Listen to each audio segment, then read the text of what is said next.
This is a little bit about how to use a calculator to graph some of these functions if you want to check your work on the calculator, particularly the absolute value because it's a little bit hard to find. So if I go to the y equals, that tells me how to graph things right there. And let's say we want to do a cube function. So let's say we want to do, let's see, x minus 1 cubed. Make sure you do use the minus instead of the negative inside, so x minus 1 cubed. So I need a third power. And then plus 5. So let's check that one out. So if I just type that in, go ahead and hit graph. There it is.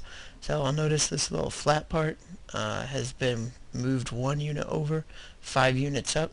Okay, so that's what I expect off of that guy. But what about an absolute value function? How do I graph that? So let's go ahead and go to y equals again and clear that out. So if you want an absolute value function, so let's just do absolute value of x, no shifts or anything. With that, I need to go to the math menu. Okay, it should be about 2 down from your second button, so hit math. Same place as changing things to a fraction right there.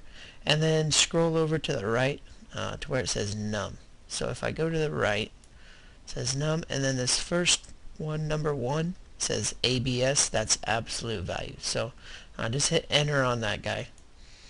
And then you can type whatever you want into that absolute value. So if we just want absolute value of x, I'll just put x, close the parenthesis, and then graph. Right, and there's the absolute value function. So if x is 1, y is 1, x is 2, y is 2. Okay, x is negative 3, y is positive 3. So there's the absolute value. And then you can change that however you want. So if I want to go back in and put in absolute value of x minus 5, that should be a shift to the right 5. I can graph that. There's my shift to the right 5 units. So all of these you can check on your calculator. Most of them are pretty self-explanatory, except that absolute value is a little bit tricky to find if you don't know where it is. Let's try one more. So let's try, say, the square root of x minus 2.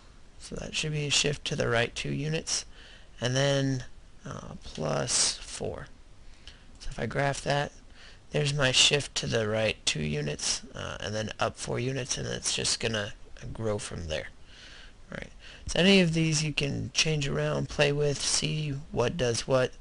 It does help to be able to do these on the calculator, sketch things out.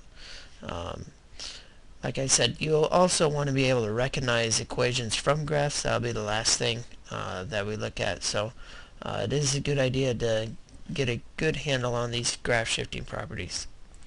If I want to, say, insert a 2 into these, 2 times absolute value, or 2 times the square root, remember that's just a vertical shift by 2, so if I graph those, I can see those as well. So now these are twice as steep, okay, going up. So there's just a little bit about using the calculator to graph. If you have any questions, please let me know.